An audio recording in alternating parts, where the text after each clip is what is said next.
Good day guys, today we have a Mitsubishi 4N15 engine. The engine used for Mitsubishi Montero Sports, Mitsubishi Strada.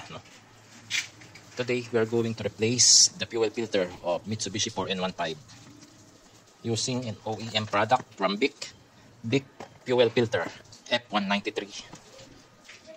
Things we need to replace the fuel filter of this Mitsubishi 4N15: pliers to remove the fuel lines. Then we have ratchet, extension bar, 12mm socket wrench, and 10mm box wrench. First, we need to remove the negative terminal battery because we need to remove the wiring harness of these sensors from fuel filters, so that we avoid the indication of a check engine to its dashboard. Using box wrench, remove the negative terminal part of this battery.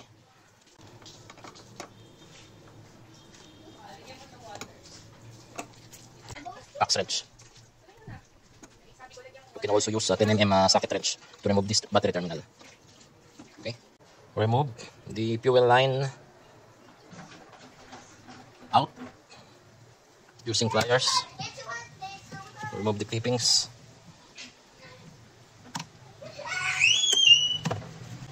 Okay.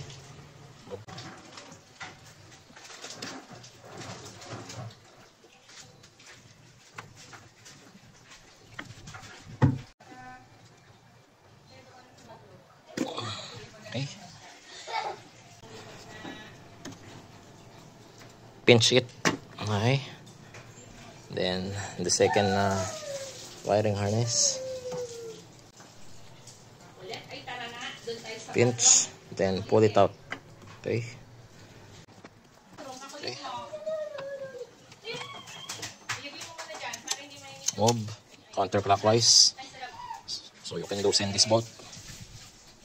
Okay. Now it's already loosened. Okay. Remove the bolt.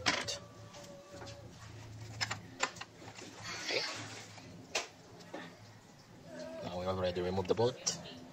Locking pin. Locking. Okay, slide it out. Let's pull it out. Okay. Now we have the full access to its fuel filter housing assembly. Let's remove the diesel here at its petcock. Drain the remaining fuel or diesel.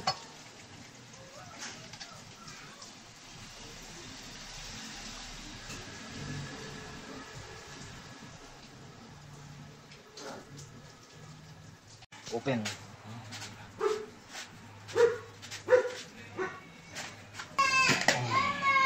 See how dirty it is. This is the old fuel filter, old F193 fuel filter. Again old and the new one. Post. We will wash it. You can use carb cleaner or throttle body cleaner, then wipe it out.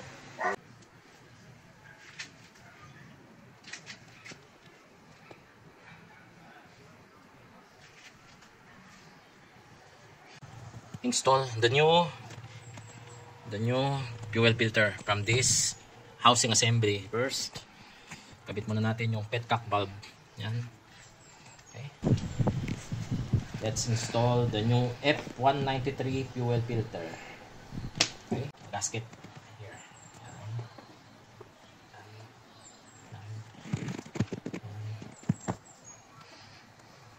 Okay.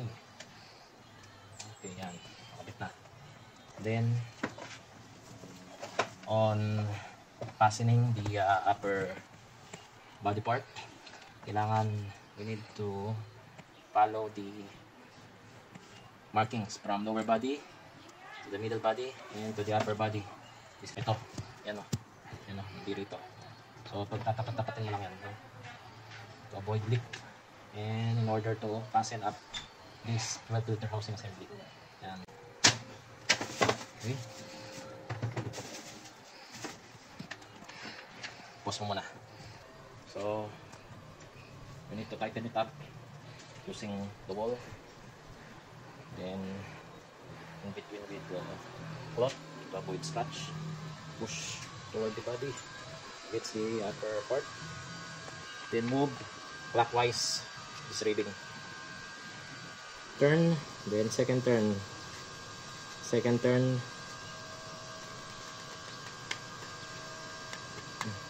okay, tapat. Now let's install it here. Slide mo dito.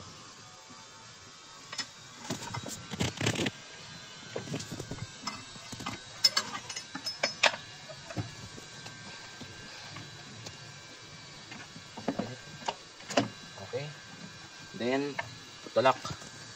Use the lock. Dito. Slide mo lang dito. Yan o. Slide mo lang to. Dito. Then fasten it with 12 mm bolt. Dito. 12 mm bolt.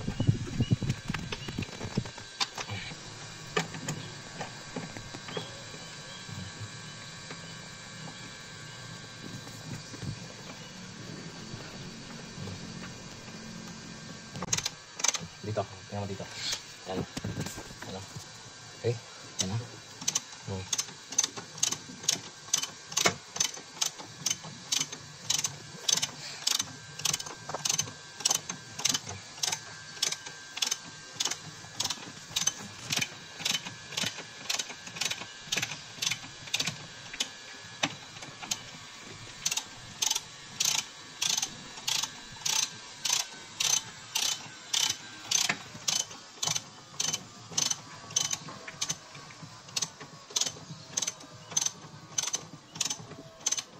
Okay, naipit na.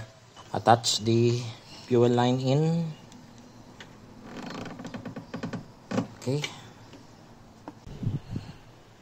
Yung original place niya.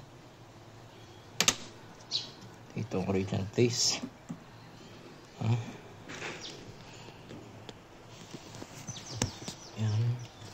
Yan. Let's bleed. Prime it up. Pakitin natin yung diesel.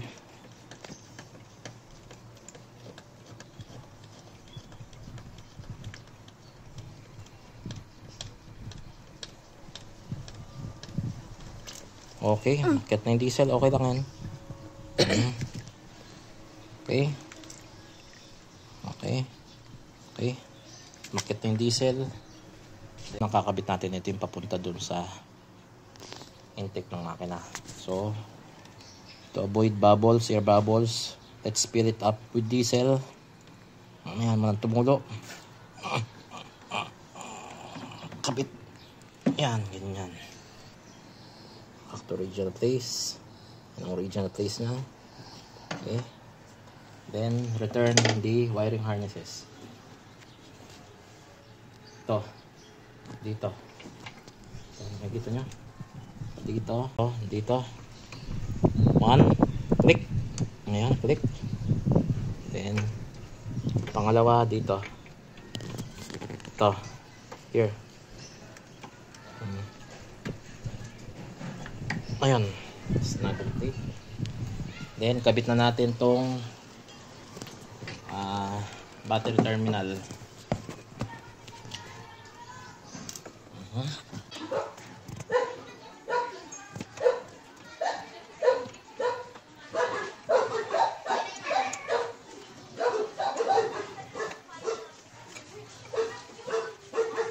Higpit na. Testing natin. Yan, tignan nyo. Oh, walang check engine. Tignan mo. Yan. Walang check engine na naka-indicate. Maganda. Maayos yung pagkakakabit. Tignan naman natin kung may tagas. Doon, check natin. Double check natin. So here, chinek natin yung fuel line. Walang tagas, okay. Ilalim, wala. Maayos ang pagkakakabit. Walang sinok yung makina. Ibig sabihin, walang air bubbles. Pure diesel lang yung pumasok doon sa intake ng makina. Magandang-ganda. Tama ang pagkakakabit ng fuel filter. Good to go na to.